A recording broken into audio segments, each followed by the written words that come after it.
네, 말씀은 히브리서 오늘 26탄, 제목은 뱀으로 죽으신 예수란 제목입니다. 히브리서 10장 1절에서 7절까지 말씀 보겠습니다. 히브리서 10장 1절에서 7절까지 말씀 같이 읽을게요. 시작.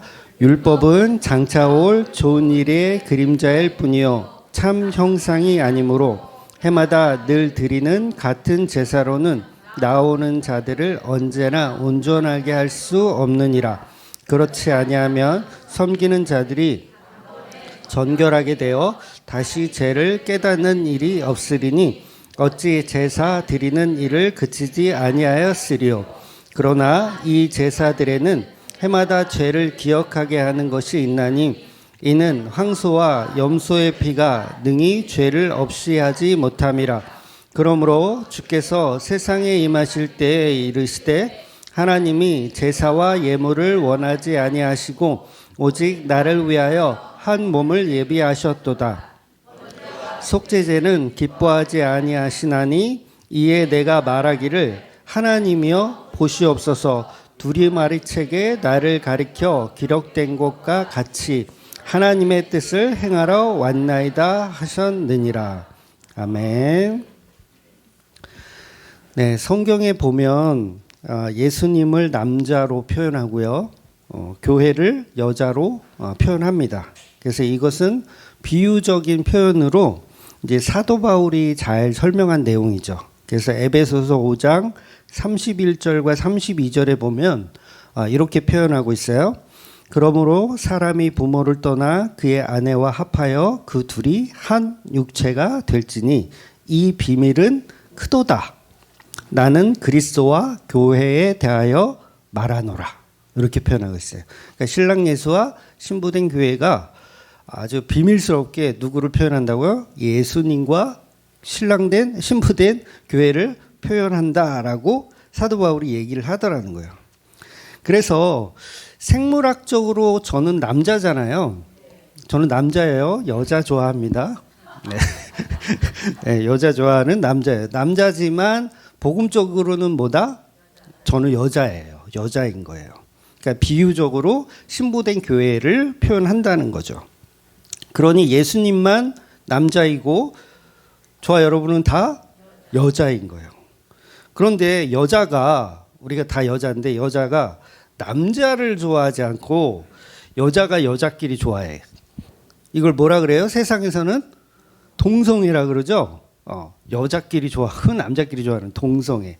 그래서 성경이 말하는 동성애라는 죄는 남자가 남자 좋아하고 여자가 여자 좋아하는 그런 생물학적인 그런 동성애만 죄라고 말하는 게 아니고, 영적으로 신랑이신 하나님, 신랑이신 예수님을 사랑하지 않고 자기들끼리, 여자들끼리만 막 좋다고 끌어안고 뽀뽀하고 그러는 걸 영적인 동성애다라고 얘기하는 거예요. 그것을 굉장히 끔찍한 죄로 여기시는 거예요.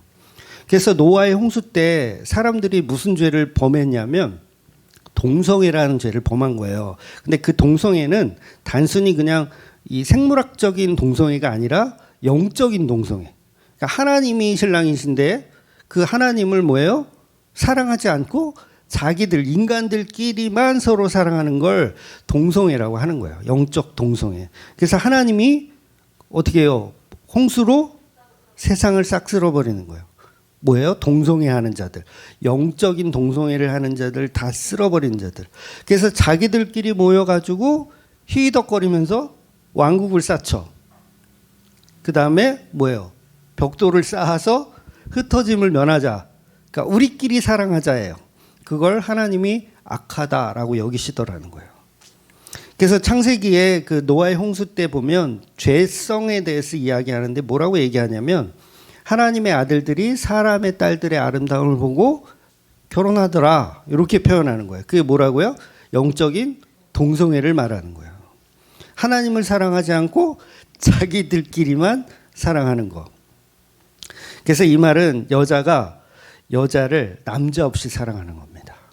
여자가 여자 없이 여자가 여자끼리 남자 없이 사랑하는 거. 그래서 그걸 노아의 홍수 때는 어마어마한 끔찍한 죄로 여기는 거예요. 그래서 지금 교회들을 보면 교회들이 그러잖아요. 우리는 하나님을 사랑하고 이웃을 사랑합시다 그러잖아요. 그런데 여기에서 사도 바울이 말한 그 신랑 대신 예수님이 남편이라고 했으니까 그 남편이 없이 예수가 없이 우리가 하나님을 사랑하고 이웃을 사랑합시다라고 교회가 그것을 선포하고 그대로 행해서 가면 그걸 뭐라 그러는 거예요? 그걸 동성애라 그러는 거예요. 영적인 동성애. 그러니까 교회에서 무슨 짓을 저지르고 있는 거예요? 동성애를 하는 거예요. 교회에서 자기네들은 영적인 동성애를 하면서 뭐 퀴어 축제하고 막 그런 데 가가지고 막 피켓 들고 막 저런 개 같은 인간들 막 욕하고 그러죠. 근데 사실은 자기들이 더 심한 동성애를 하고 있던 거예요. 그러면서 우리가 이웃을 사랑하지 않는 것을 이제 우리는 굉장히 사랑하는 것을 굉장히 가치 있게 여기고 가치 있게 여기고 사랑하지 않는 것을 가치 없게 여기더라는 거예요. 그러니까 교회에서 그러잖아요. 아, 이웃을 사랑하는 게 왜 죄가 되느냐. 근데 성경은 그걸 죄라고 말하더라는 거예요.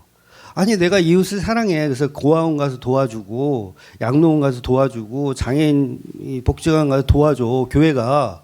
그럼 사람들이 박수를 쳐줘야 되잖아요. 그리고 성경도 박수를 쳐줘야 되잖아요. 근데 성경은 뭐라 그런다고요? 그걸 동성애로 여긴다는 거예요. 동성애로. 왜? 신랑이 없으니까. 여자들끼리 좋아하는 거니까. 그러니까 복지관도 여자예요. 양로원도 여자고 고아원도 여자예요. 그러니까 교회도 여자죠. 그러니까 여자가 여자들끼리 좋아하고 다니면서 막 그걸 자랑 삼아요. 아, 저 교회는 막 사랑이 많아. 그러면서. 근데 그게 뭘 하고 있다고요? 동성애를 하고 있다는 거예요. 뭐가 없으니까 신랑 대신 예수님이 없는 사랑을 하고 있으니까. 그러니까 지금 이 시대도요. 하나님이 노아 홍수로 쓸어버려도 할 말이 없는 죄악된 세상이에요. 동일해요. 어쩌면 노아의 때보다 지금이 더 심각하게 타락해 있을 수도 있어요. 노아의 시대를 제가 살아보진 않아서 모르겠지만 결국은 교회들이 윤리와 도덕적인 어떤 그런 종교를 만들어서 그것을 목적하여 신앙생활을 하게 되면 그게 복음을 공격하고 훼손하는 겁니다. 예수를 죽인 바리새인들 착한 사람들이에요. 그러니까 세상적으로 보면 착한 사람들이에요. 아주 나쁜 사람들이에요. 착한 사람들이에요. 바리새인들 얼마나 착한데요. 자기의 것을 나누어 주는 사람들이에요. 성전 앞에 미면에 거지가 있으면 쫓아내요? 안 쫓아내요? 안 쫓아내요. 자기가 오히려 돈을 접선을 해줘요. 아, 나 이렇게 착한 일 많이 해. 이렇게 도와주는 사람들이에요. 그러니까 뭘 하는 거예요? 동성애를 한다고요. 동성애를. 거지를 앉혀놓고 동성애를 하는 거예요. 그러니까 안 쫓아내죠. 내 동성애를 할 수 있는 상대니까 안 쫓아내는 거예요. 그러니까 바리새인도 그렇고 사두개인도 그렇고 종교 지도자들이 이웃을 너무너무 사랑했어요. 그리고 그걸 철칙으로 믿었어요. 하나님 사랑과 이웃 사랑을 철칙으로 믿고 열심히 그걸 실행했어요. 근데 자기들은 그게 막 하나님의 굉장히 깊은 사랑의 일을 한다라고 생각하지만 스스로 뭘 하고 있는 거예요? 동성애를 하고 있었던 거예요. 그런데 이 바리새인과 사두개인들은 누구를 알아보지 못했냐면 신랑 대신 예수님을 전혀 알아보지 못한 거예요. 왜냐하면 신랑이 예수님으로 오셔야 되는, 예수님이 신랑의 모습으로 오셔야 되는데 예수님은 신랑의 모습으로 온 게 아니라 뱀의 모습으로 왔어요. 뱀. 쉽게 말해서 악마의 모습, 죄악된 모습. 그러니까 세리와 창녀의 친구와 같은 존재로. 그러니까 예수님이라는 그 신랑을 교회들이 알아보지를 못한 거예요. 그러니까 지금도 예수님을 알아보지 못하는 사랑을 하고 있으면 그건 다 동성애라는 거죠. 그들은 심판을 피하지 못하는 죄를 짓는 거예요. 그러니까 본인들만 모르는 거죠. 그래서 세상 속에 있는 모든 사람은 신랑 예수를 모르면 다 동성애자인 거예요. 그래서 오히려 그런 뭐 퀴어 축제하는 그런 진짜 동성애자들, 육적인 생물학적 동성애자들 보면서 우리는 오히려 교회들은 죄를 깨달아야 되는 거예요. 그분들이라고 하면 그런가? 걔네들을 보면서 우리 오히려 죄를 깨달아야 돼. 그래, 쟤네들은 생물학적인 죄를 범하지만 우리는 저거와 똑같은 영적인 죄를 저지르고 있구나. 그거를 알아가야 된다는 거죠. 근데 서로 막 잘났다고. 그래서 죄의 시작은 여자는 항상 남자 곁에 있어야 돼요. 여자는 누구 곁에? 남자 곁에 있어야 돼요. 그러니까 남자와 떨어지는 순간 마귀의 밥이에요. 마귀의 밥. 그래서 선악과를 먹었던 하와도 아담 곁에 계속 딱 붙어 있었으면 선악과 먹을 일이 없을 텐데 떨어져 있었어요. 떨어져 있어서 누구의 친구가 되는 거야? 뱀의 친구가 되어버리잖아요.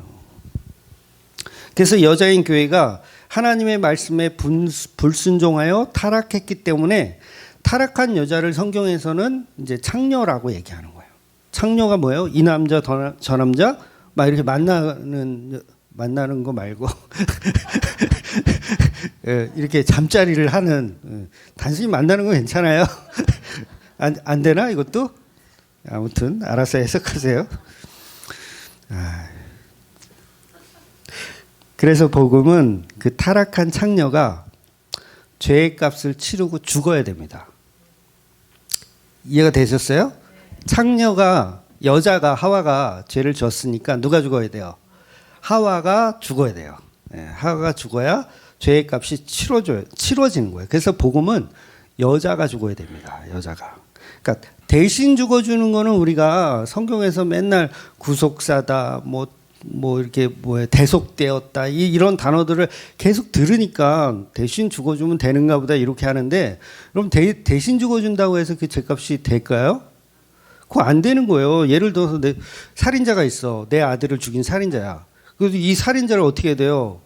내가 사형시켜야 되잖아. 재판을 통해서 사형시켜야 되는데 이 살인마의 친구가 자기를 대신 죽이래. 여러분, 그 친구 대신 죽인다고 해서 제 원인 풀립니까? 안 풀리잖아요. 그 대상자가 죽어야 된단 말이에요. 살인한 그놈을 죽여야지 내 화가 풀리고 이게 마무리가 되는 거지. 근데 성경은 뭐예요? 대신 죽었다고 하잖아요. 자꾸 예수님이. 근데 뭐예요? 하나님의 공의에서는 대신 죽어주는 개념 자체가 말이 안 되는 거예요.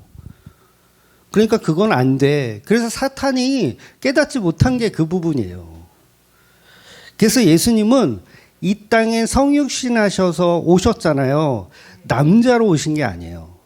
누구로 온 거예요? 여자로 온 거예요. 여자로. 죄인의 모습으로 오신 거예요. 죄가 없는 분으로 오신 게 아니라 죄가 있는 모습으로. 그래서 여자로 죽어야 그 죄값이 해결이 되는 거예요. 살인마로 와야 죄값이 해결이 되는 거지, 살인마의 친구로 오면 돼요, 안 돼요? 안 되는 거예요.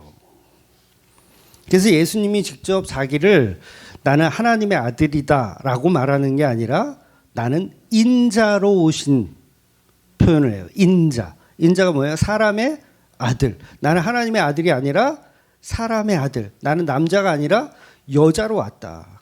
나는 의인이 아니라 죄인으로 왔다라는 표현을 하더라는 거예요. 왜? 죄인으로 죽어야 되니까. 즉 하나님의 아들이 사람의 아들의 모습을 입고 이 땅에 오신 거. 그래서 그걸 성육신이라고 하는 거예요. 성육신. 여러분, 유다의 며느리 다말이죠. 네, 다말.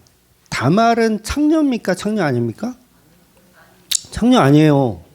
창녀가 아닌데 창녀의 모습으로 시장판에 앉아 있는 거예요. 창녀의 모습. 그리고 자기 시아버지가 지나가니까 그 시아버지하고 동침을 하잖아요. 그러니까 뭐예요? 창녀가 아닌데 창녀의 모습으로 동침을 해서 새 생명을 탄생시키는 이야기예요. 그러니까 이게 복음이죠. 즉 예수님도 여자가 아니고 뱀도 아니고 창녀도 아닌데 예수님은 뱀의 모습으로, 창녀의 모습으로 성육신 하셔서 이 땅에 오셔가지고 뱀의 모습으로 죽는 거예요. 창녀의 모습으로 죽는 거고. 죄값을 치르기 위해서 그 모습으로 죽으시는 거예요. 그러니까 예수님이 우리가 되신 거예요. 이해가 되세요, 이 말이? 예수님이 우리가 되었다고. 우리는 뭐야? 죄악, 창녀, 문둥병자. 그러니까 예수님이 우리의 모습이 되신 거예요.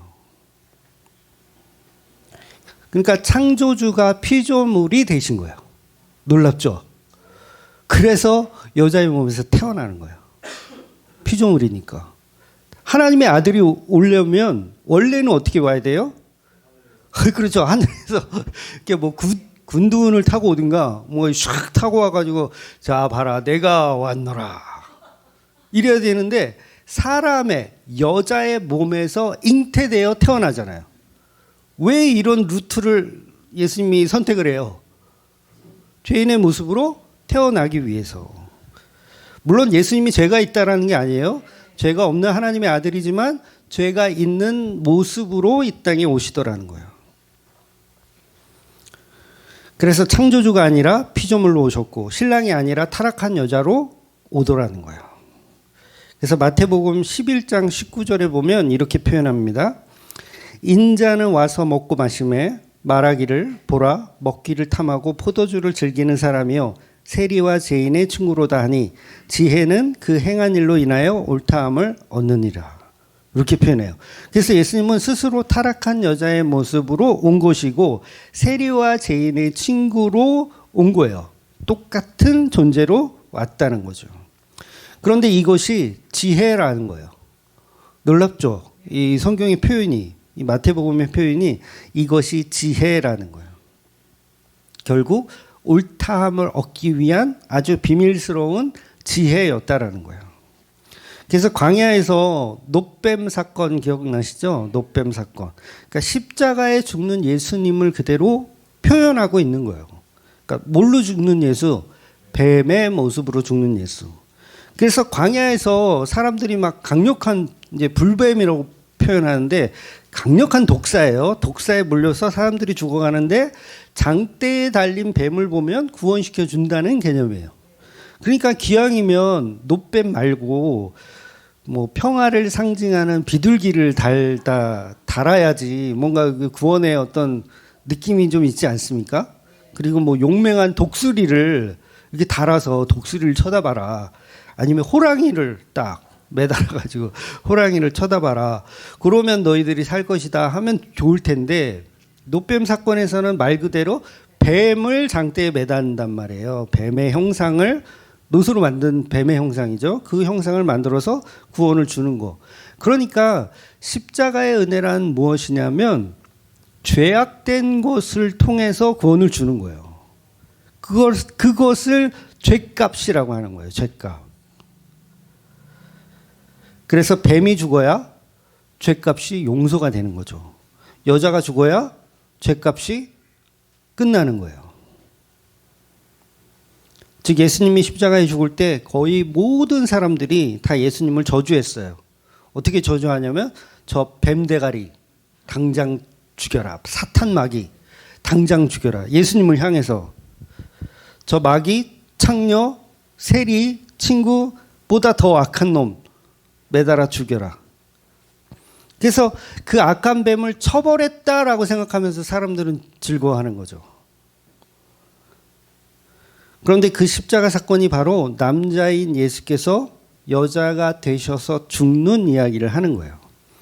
요한복음 15장 13절에 보면 이렇게 표현합니다. 예수님이 하시는 표현이에요. 사람이 친구를 위하여 자기 목숨을 버리면 이보다 더 큰 사랑이 없나니. 예수님이 직접 하신 말씀이에요. 사람이 친구를 위하여 자기 목숨을 버리면 이보다 더 큰 사랑이 없나니. 그러니까 예수님이 남자인데 여자가 되어서 여자를 위해서 죽으시는 그 사랑이 어떠한지에 관해서 설명하시는 거예요. 오늘 본문도 다 그 표현의 연장선을 계속 설명하고 있는 거고요. 즉 하나님이 사람의 모습으로 하나님이 죄인의 모습으로 죽어서 인간의 죄값을 치르는 십자가의 복음의 이야기를 하더라는 거죠. 그래서 오늘부터는 이제 10장을 넘어왔어요. 내용이 9장하고 별반 다르진 않아요. 10장을 넘어왔어요. 그래서 더욱더 노골적으로 설명을 합니다. 복음을. 그래서 오늘 본문 5장 5절하고 6절에 보면 하나님은 제사와 예물을 원하지 않으신다 말씀하시는 거예요. 제사와 예물을 원하지 않으신다. 이 말은 단순히 그냥 제사가 끝났다 이런 표현이 아니고요. 인간이 하나님께 드리는 정성이 끝났다는 이야기예요. 인간이 하나님께 드리는 제사와 예물이 끝났다. 정성이 끝났다는 거예요. 어떤 제도가 끝났다 이 수준이 아니라 정성이 끝났다. 하나님께 바칠 수 있는 정성의 시대는 완전히 끝났다. 그래서 지난주에 이미 설교를 했지만 제목도 기억 안 나시죠? 축하합니다. 네, 저도 기억 안 나요. 근데 핵심이 뭐였냐면 이거 기억나세요? 굿이나 보고 떡이나 먹어라. 요런 건 또 기억나. 예배는 뭐다? 굿이나 보고 떡이나 먹어라. 그러니까 이 말은 우리가 우리의 정성으로 드릴 게 있다 없다? 없다. 예배는 우리의 정성과 우리의 수고로 하나님께 드릴 만한 그 어떤 예물이 없어요. 필요가 없을 뿐만 아니라 받으시지도 않는 거예요. 없어요. 왜냐하면 예수님이 이미 제물이 되셔서 그래요. 이미 제물이 되셨고 예물이 되셨어요. 그런데 십자가 제물이 이미 드려졌는데 우리가 또 다른 정성을 이렇게 싸갖고 와가지고 십자가도 받으시고 제 것도 좀 제가 갖고 온 요 정성도 하나님 좀 받으세요. 그 십자가 맨날 그거 맨날 쳐 드시지 마시고 제 정성을 이렇게 받으세요. 이러면 그게 뭐예요? 그게 예수님의 십자가를 욕보이는 거예요. 가치 없게 만드는 거. 교회 와서 여러분이 정성으로 하나님께 바치려고 하면 할수록 무언가를 바치려고 하면 할수록 그게 십자가를 욕보이고 있는 거라고요. 십자가를 헛된 일로 만드는 거예요. 그러니까 교회에서 목사님들이 흔히 그러잖아요.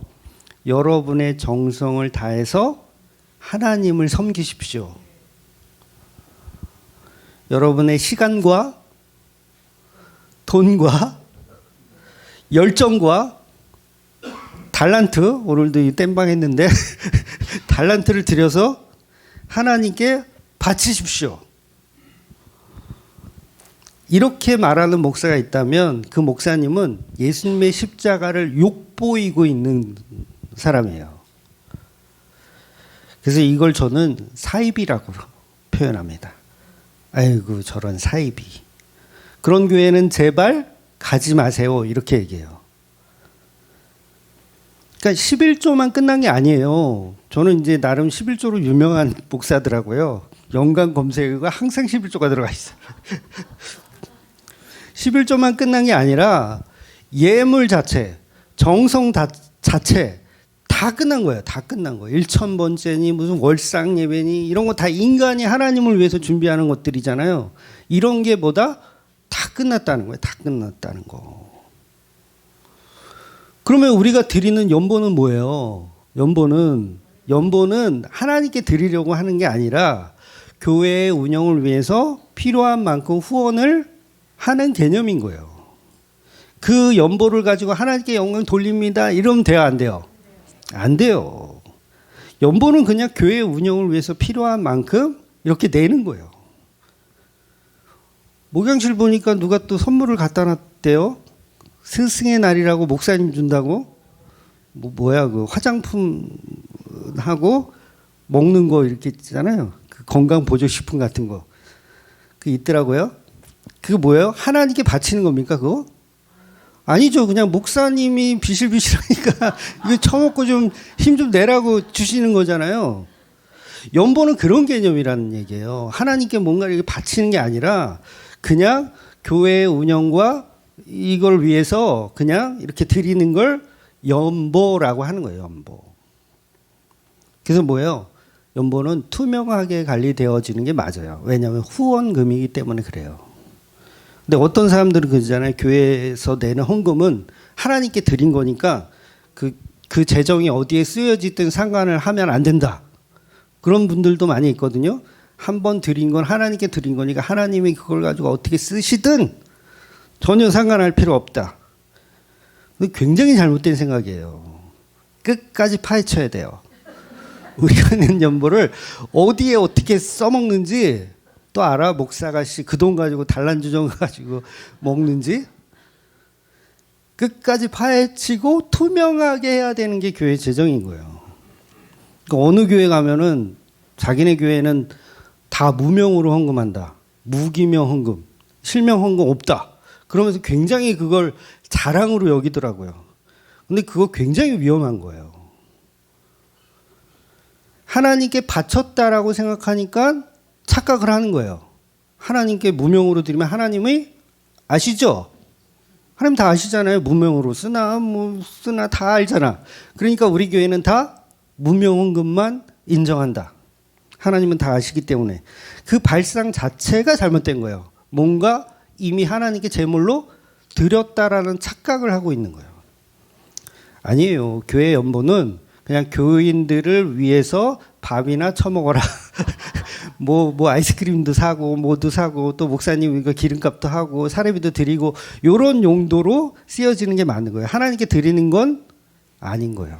물론 하나님께 감사하기 때문에 교회를 사랑하는 마음으로 드려지는 건 맞죠. 근데 이게 예물 자체나 어떤 나의 정성이 하나님께 바치는 정성이 아니라는 거예요. 저 이런 설교하면요 목사님들한테 욕 많이 먹어요. 근데 이게 맞아요. 이게 맞습니다. 교회에 내는 헌금이나 연보는 전부 후원금이에요. 후원금. 후원하는 거죠. 말 그대로 후원금. 정치인들도 후원금 많이 받잖아요. 선거 때만 되면 뭐 가입해라 그리고 당비 받나요? 당비 뭐 몇만 원씩 받는 걸 알고 있는데 그런 후원금. 그래서 중요한 것은 오늘날 예배는 율법의 그림자처럼 구약의 제사법처럼 여러분이 이렇게 소를 한 마리씩 A등급 소를 한 마리씩 이렇게 가져올 필요가 없어요. 그래서 어떤 제물을 하나님께 가져와야 되냐면 예수님이라고 하는 그분의 살과 피를 가져오는 거예요. 그게 예배입니다. 예수님 없이 오늘 혼자 오신 분 계시죠? 계실 거예요, 분명히. 아무 생각 없어. 그냥 주일이니까 아침에 일어나서 그냥 차 타고 교회 왔어요. 예수님 뭐 생각도 안 해. 그냥 같이 왔는지도 몰라. 재물을 갖고 왔는지도 몰라. 그렇게 혼자 오신 분은 이 예배를 통해서 아, 재물 대신 예수님이시구나를 배워가는 거예요. 그러면 잘 오신 거예요. 배워가는 거예요. 또 어떤 분은 아침에 올 때부터 예수님의 보혈의 은혜를 생각하면서 오신 분도 계시죠. 그런 분은 그 예수님으로 신령과 진정한 예배를 드리시면 되는 거예요. 그러니까 뭐 누가 옳다 누가 틀렸다 이건 중요한 게 아니라 중요한 건 뭐다? 예수님의 십자가로 모든 재물이 끝났다는 거예요. 그러니까 지난주 본문이나 이번 주 본문이나 계속 그 얘기하는 거예요. 예수님의 피가 다 해결했다. 그래서 영단번 이 얘기 계속 하잖아요. 히브리서가. 즉 제사의 3요소 지난주에 말씀드렸지만 제사를 받으시는 하나님, 그 다음에 바쳐지는 제물, 그 다음에 제물을 바치는 자, 바치는 사람, 뭐 제사장 포함이죠. 이렇게 3요소가 필요한데 하나님은 이런 제사 자체를 원하지 않는 때가 있대요. 요게 이 제사 방식인데 요 제사를 받지 않는 때, 그때가 언제인가 보니까 본문에서 주께서 세상에 임하실 때라고 표현하는 거예요. 주께서 세상에 임하실 때. 그러면 여기서 주께서 세상에 임하실 때 요거는 종말의 때를 이야기하는 게 아니에요. 그럼 뭐예요? 십자가의 때를 말씀하시는 거예요. 그러니까 제사를 안 받으시는 때가 있는데 그때가 언제냐면 십자가의 때라는 거예요. 즉 십자가의 때 예수께서 온전한 제물이 되셔서 하나님께 영단번으로 완전한 제사가 드려졌기 때문에 하나님은 더 이상 다른 어떤 제사도 그 어떤 제물도 받지 않으시는 때가 올 것이다. 그때가 언제냐? 바로 종말의 때이고 그때가 바로 십자가의 때이다. 그러면서 하시는 말씀이 7절에 이에 내가 말하기를 하나님이여 보시옵소서 두루마리 책에 나를 가리켜 기록된 것 같이 하나님의 뜻을 행하러 왔나이다 하셨느니라. 여러분 이 말씀은 히브리서가 인용하고 있는 건데 어디를 인용하고 있는 거냐면 시편 40편의 내용을 그대로 끌어다가 히브리 기자가 설명하고 있는 거예요. 즉 모든 성경이 나에 관해서 기록한 것 같이, 이 말은 하나님의 뜻을 행하기 위해서, 요 시편 40편이 누구의 시냐면 다윗의 시거든요. 그럼 보세요. 다윗이 어떻게 설명하는 거냐면 자기의 때에 뭔가를 이루어지는 어떤 날이 있다라고 표현하는 거예요. 그러면 이 성경을 해석하자면 이렇게 해석돼야 되죠. 다윗과 같은 메시아가 나타날 때가 올 것이다. 그 마지막 때에 뭐다? 죄사가 완전히 영단번에 끝나는 시대가 올 것이다 라는 걸 과거의 시편을 통해서 이미 예언되어져 있었던 거죠. 그걸 히브리 기자가 봐라, 구약에도 이렇게 설명되어 있지, 요게 십자가의 때에 완전히 이루어진 거야 라고 설명하는 거예요.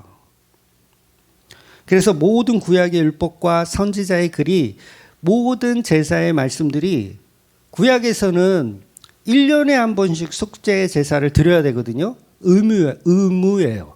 속죄 제사를 드리는 게 의무.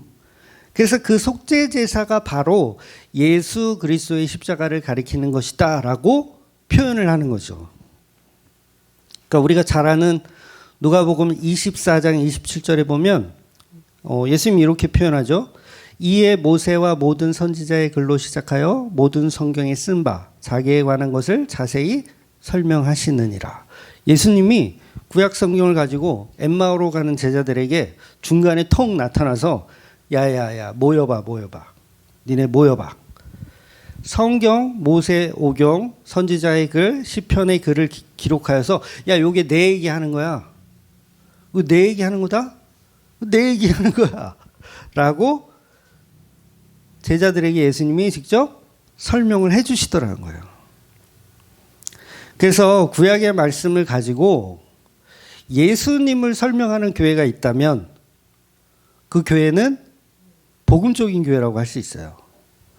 그런데 교회에 갔는데 구약을 설명하는데 구약의 말씀 가지고 예수님을 설명하는 게 아니라 구약의 말씀 가지고 우리도 이렇게 아브라함처럼 복을 받아야 됩니다.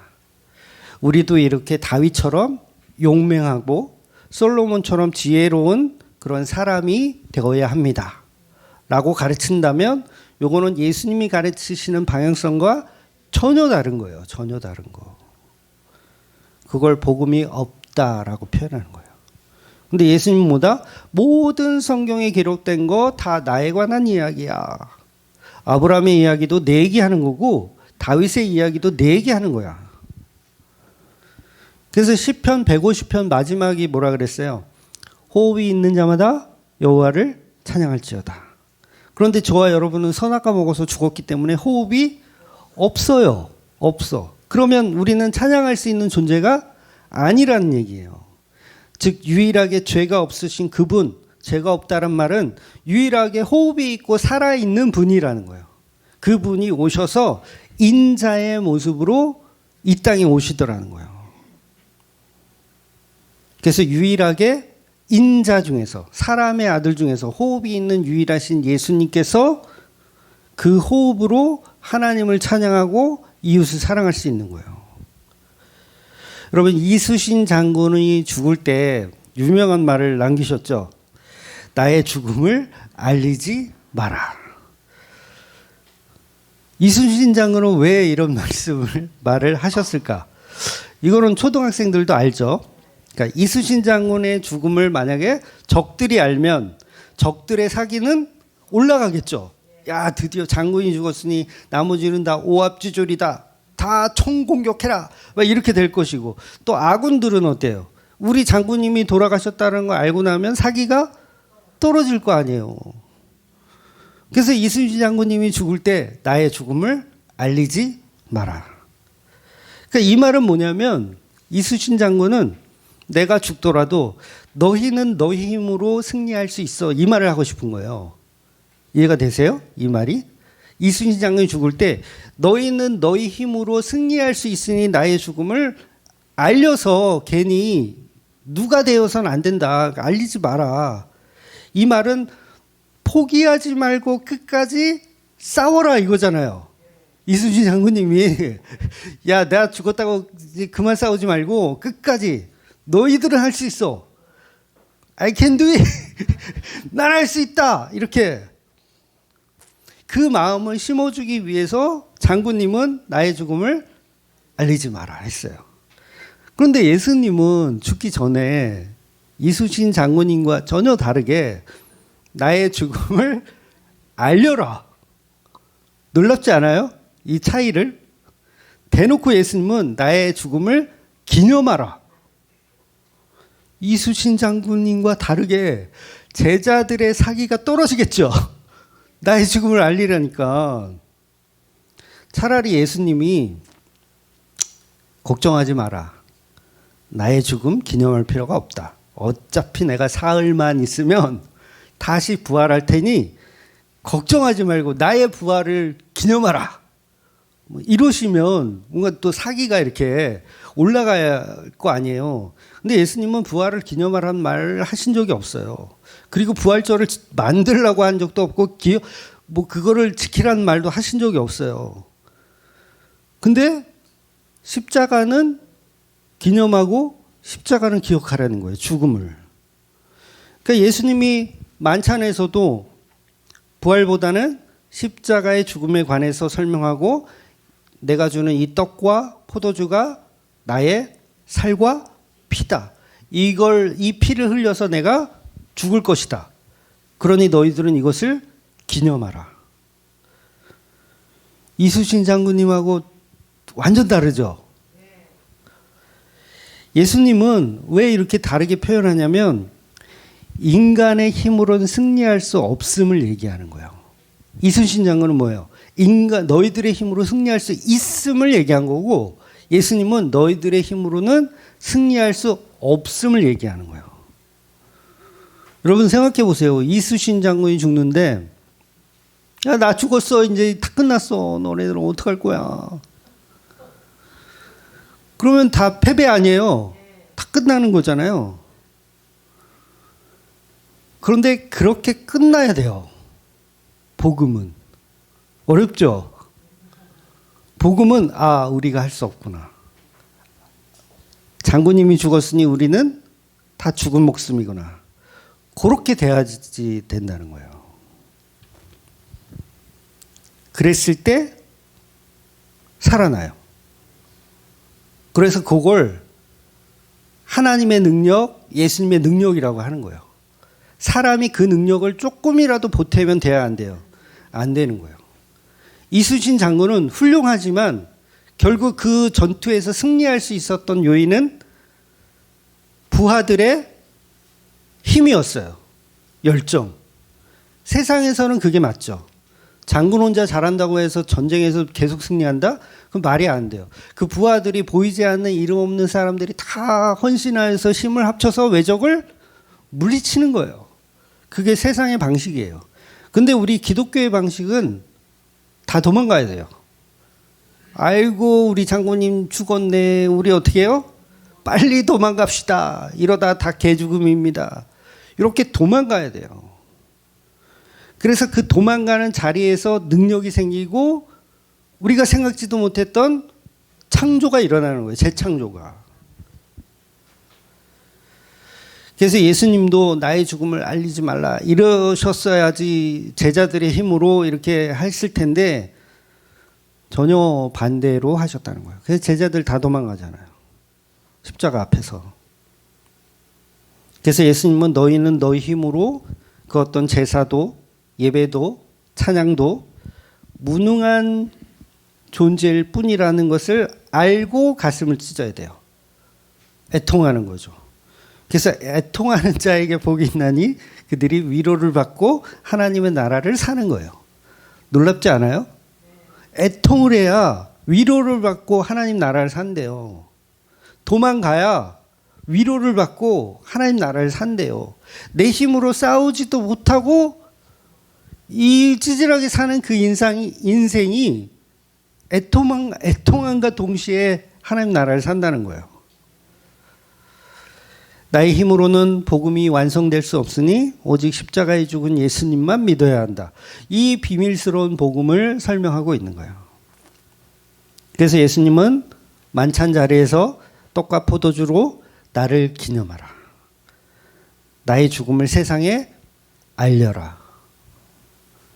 우리가 모여서 지금 예배 드리는 것도 뭐예요? 예수님의 죽음을 알리는 거예요. 기념하는 거예요. 아까도 말씀드렸지만 혹시 예수님이 죽음에 대해서 모르고 오셨다면 알고 가시면 돼요. 모르고 오셨다면. 그래서 교회는 자기 정성 없는 사람들이 모이는 거예요. 자기 정성. 그래서 노골적으로 말하죠. 가난한 자, 병든 자, 무능력자 상관없다. 물론 부자도 상관없어요. 부자도 상관없어요. 육체가 건강한 사람도 상관없어요. 자기 능력이 많은 사람도 상관없어요. 아무나 오라는 거예요. 아무나 와라. 아무나 와서 예수님의 죽음을 기념하자라고 하는 거예요. 그래서 이 예배를 통해서 예수님의 죽음을 알리고 기념할수록 우리가 할 수 있는 것이 없음을 깨달아가는 거예요. 아, 나는 역시 먼지와 같은 존재였군요. 나는 티끌이군요. 나는 부자인 줄 알았는데 부자가 아니군요. 반대로 나는 가난한 줄 알았는데 나는 가난한 게 아니었군요. 그러니까 예배는 이렇게 계속 반전에 반전을 주는 거예요. 그러니 결국 나는 예수님의 은혜만 필요합니다. 그것을 알아가는 게 바로 예배라는 거죠. 그래서 인간들은 다 무능력해서 하나님께 나아갈 수 없는데 유일하게 죄가 없고 흠이 없으신 호흡이 있는 유일하신 하나님의 아들 예수 그리스도께서만 복음을 완성해 내시는 겁니다. 그래서 그 예수님이 죽은 우리들에게 숨을 불어넣어 주시는, 마치 창세기에서 하나님께서 아담에게 숨을 불어넣으시니까 생명으로 변하는 재창조의 그런 변화처럼 그때 비로소 우리는 예수님의 십자가가 우리에게 호흡을 불어넣어 주시면 그때 우리는 찬양도 할 수 있고 예배도 드릴 수 있는 거예요. 그래서 그걸 생명이라고 표현하는 거예요. 살아있는 생명이죠. 그래서 또 말씀드리지만 사람들은 교회에서 이렇게 노래하잖아요. 방금도 노래 잘했죠? 그거 뭐다. 다 유행가 부르는 거예요. 유행가. 찬송가라는 유행가. 복음성가라는 유행가. CCM이라는 유행가를 부르는데 그런데 그 유행가를 찬양으로 바꿔주시는 능력이 십자가의 능력이에요.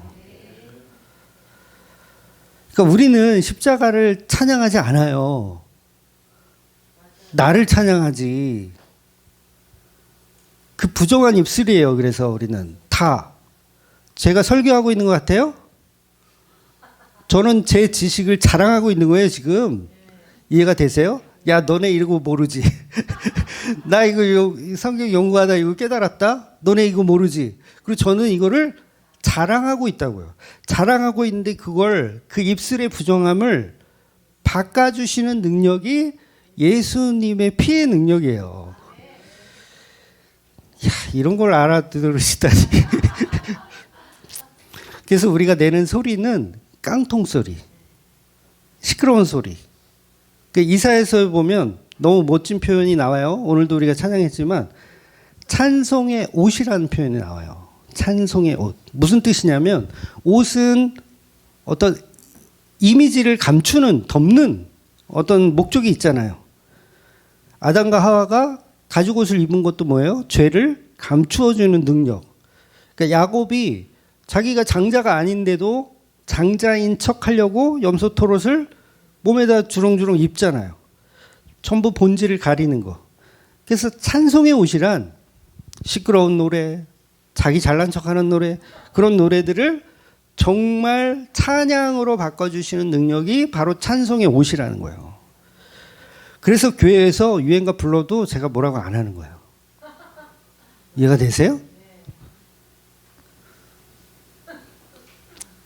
불러도 돼요. 왜냐하면 그 본질을 바꿔주시는 건 내 능력이 아니라 예수님의 능력이니까 그래요. 그래서 교회들이 흔히 하는 실수가 뭐냐면 찬양팀, 저도 이제 찬양 사역을 오래 했기 때문에 찬양팀한테 항상 얘기하는 게 있어. 너 무대에 서가지고 너의 이 실력을 뽐내는 게 아니야. 그러니까 정신을 바짝 차리고 하나님께 드리는 어떤 그 마음과 그 정성으로 하나님께 집중해서 찬양해라. 안 그러면 너네들 다 그거 너네 뭐 가수들처럼 이렇게 자기 자랑하는 거야. 막 이렇게 설명을 하거든요.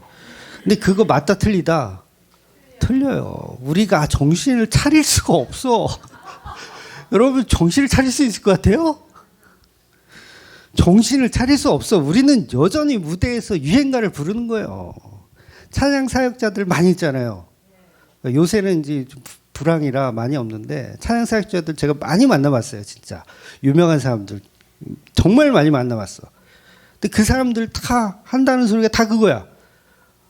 나는 이 박수와 갈채를 내가 받는 게 아니라 하나님께 이렇게 드립니다. 근데 그게 자체가 잘못된 거예요. 우리는 그냥 자기를 뽐내고 자기를 드러내는 거예요. 근데 그걸 감추어주고 바꿔주는 능력이 내 능력이 아니라 십자가의 능력이라는 거예요. 그래서 교회에서는 고작 나를 위해서 흥에 겨워서 찬송 부르는 거예요. 그래서 하라 그러잖아요. 제가 특성하라 그러잖아요. 아무도 안 해. 그러면서 한다는 소리가 저는 하나님께 영광 드릴 만한 자격이 없어요. 네 자격으로 하라는 게 아니라니까. 그 찬송의 은혜를 바꿔주시는 십자가의 은혜로 하는 거예요. 뭐 우리 차영팀 리더가 두 분 계신데 정말 죄송한데 저는 신청곡 안 받거든요. 신청곡 뭔지 아세요? 오후 예배들이나 오전 예배 드릴 때 신청곡이 있단 말이에요. 여러분 저 이 곡 부르고 싶어요. 그러면 그거를 신청곡으로 해가지고 불러주는 거. 저는 신청곡 안 받아요. 왜 그래요? 저는 제가 좋아하는 노래 불러요. 이해가 되세요? 뭔 말인지? 나는 내가 좋은 거 부르지 여러분이 신청해 주는 거 안 불러요. 그러니까 내가 정신 바짝 차려가지고 이렇게 하는 게 아니라 나는 나 좋을 대로 그냥 떠드는 거예요. 근데 그거를 바꿔주시는 은혜가 십자가의 은혜라는 거예요. 이거 굉장히 민감하고 어려운 거예요. 이거 알아들으셨는지 모르겠어요. 그래서 자격 없는 내 힘이 아닌 거예요. 오직 예수님의 보혈로.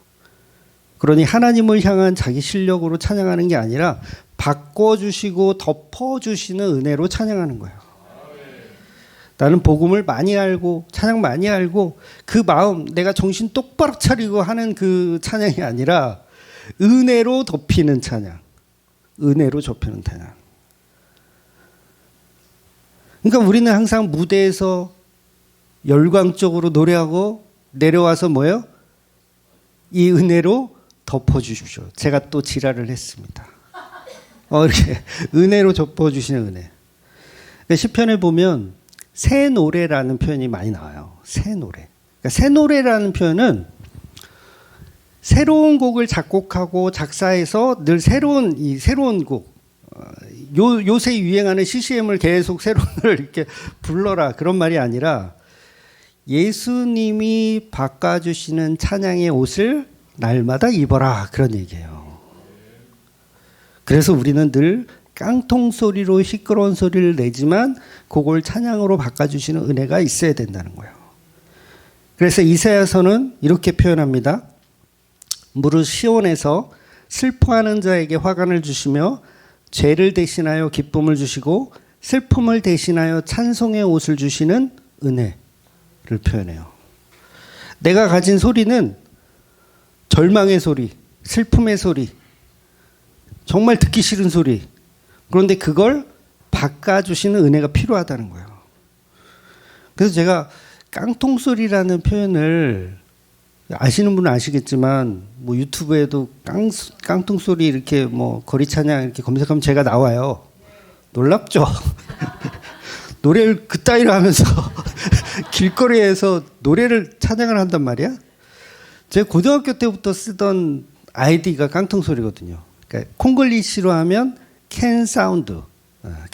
그래서 네이버, 다음, 네이트, 지금은 사라진 뭐 라이코스, 네띠양, 그다음 또 뭐 있어? 야후, 한국 야후. 이게 전부 캔 사운드예요. 아이디가. 그러니까 뭐예요? 나는 늘 이렇게 깡통소리군요.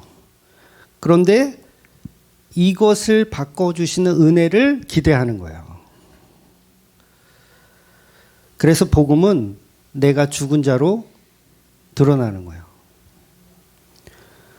생명이 없고 호흡할 수 없는 자로 드러냈을 때 새 노래를 부어주시는 게 예수님의 은혜라는 거죠. 그래서 나는 죄인입니다 했을 때 의인으로 칭함을 주시는 것이고, 하나님 앞에 정말 보잘것없는 자로 설 때 오히려 생명을 주시는 거예요. 그러니까 11장에 들어가면, 히브리서 11장에 들어가면 다 그 얘기하는 거예요. 믿음이 없는데 믿음이 있는 자라고 칭해 주시는, 깡통소리 소음인데 그것을 찬양이라고 설명해 주시는 은혜. 그러니 본문은 우리가 범죄자라는 거예요. 찬양하고 예배할 수 없는 존재, 그저 자기를 드러내기 위한 존재. 그런데 그 노래를 새 노래로 바꿔주시는 은혜, 그것만 기억하라는 거예요. 지난주 찬양 중에 제가 한 소절만 불러볼까요? 비록 미천한 존재지만 주님만 따라가리 내 슬픔 버리고서 호산나 호산나. 그러니까 비록 미천한 존재지만 그분을 따라가는 거예요. 그러면 뭐예요? 내 슬픔이 내가 내 힘으로 버리는 게 아니라 그분이 알아서 해결해 주시는. 그러니까 나는 뭐만 하면 돼요? 호산나만 외치면 돼요. 호산나만. 그래서 본문은 예수 그리스도를 떠나서 자기 노력과 수고로 율법의 그림자로 취해서 여전히 옛날 방식, 내 정성을 들여야 되는 거, 내가 뭘 해야 되는 거, 이것으로 계속 하려고 하는 게 새 노래를 버리는 일이다라고 설명하는 거예요. 그래서 이제 결론을 이제 말씀드릴게요. 즉 하나님 나라에 계실 때, 오늘 본문 5절에 보면 이런 표현이 있어요. 그러므로 주께서 세상에 임하실 때라는 표현을 하거든요. 주께서 세상에 임하실 때. 이 말은 세상에 오시고자 했을 때 오실 수 있다라는 표현이거든요. 오시고자 했을 때. 이게 이제 구약에서는 선제설 이렇게 표현을 하기도 하는데, 태초부터 하나님이 계셨다는 거예요. 예수님이 태초부터 계셨다는 거예요. 그래서 그분이 오고 싶을 때 오시는 거예요. 그래서 예수님은 직접 그런 모형들을, 구약에 있는 모형들을 다 보신 거예요. 아브라함의 제사, 뭐 다윗의 제사, 다윗이 춤추는 거, 이런 거를 예수님이 다 보셨다는 거예요. 그래서 보셔서 그 보신 그림자를 십자가로 완성해 주시는 그 내용. 그래서 성육신에서 예수님이 이루신 이 땅에서 이제 그런 표현도 있잖아요. 한때, 두때, 반때, 뭐 이런 표현이잖아요. 1260일. 그러니까 요거 이제 해석이 여러 가지가 있는데, 저는 그냥 간단하게 봅니다. 뭘로 보냐면 하나님 나라의 전파의 시간으로 봐요. 그래서 3년 6개월 동안 예수님이 제자들과 함께 이렇게 살아가는 그 내용. 그러니까 복음은 누가 전하는 거예요? 예수님 전하는 거예요, 여러분. 우리가 전하는 게 아니에요. 예수님이 3년 반 동안 제자들과 함께 있으면서 하나님 나라를 전하는 거예요. 그래서 그걸 양육이라 그래요. 양육. 그러니까 계시록 12장에 보면 나중에 설명드리겠지만 여자와 용에 관한 이야기가 나와요. 여자가 여자를 양육해. 그걸 뭐라 그래요? 여자가 여자를 양육해. 요걸 엄마라고 하는 거예요. 죄송해요. 이거 약간 개그인데. 그러니까 여자로 오신 예수님께서 누구를 양육하는 거야? 여자를 양육하는 거예요. 그래서 계시록 12장을 보면 막 용을 피해 막 여자가 아이를 데리고 막 도망가는 얘기가 나와요. 근데 보통 그걸 마리아하고 예수님으로 많이들 해석하는데 그렇게 해석하면 어렵고, 그러니까 여자가 여자를 양육하는 걸로 해석해야 돼요. 그러니까 예수님이 교회를 끌어안고 도망가는 거죠. 그렇게. 그래서 결론적으로 뭐냐면 복음은 죄의 값이 사망이기 때문에 죄를 지은 누군가가 죽는, 그러니까 예수님이라고 하는 온전하신 인간의 모습으로 오신 그 인자이신 여자가 죽어서 구원을 성취되는, 그래서 모든 구원의 죄값이 예수님으로 치러지는 거예요. 아까 설명했죠. 대신 죽는 게 그게 무슨 의미가 있냐. 살인마의 친구가 아무리 같이 죽어줘도 소용이 없다. 그런데 살인마가 되어서 죽으신 게 예수님인 거예요. 그래서 사탄이 할 말이 없는 거죠. 왜? 죄값을 여자가 치루었으니까. 그러니 우리가 가장 중요하게 여겨야 되는 것은 예수님의 십자가의 죽음입니다. 오늘도 그것을 기억하며 예수님의 은혜만 믿고 사시는 저와 여러분이 되시기를 예수님의 이름으로 축원드리겠습니다. 아멘. 기도하겠습니다.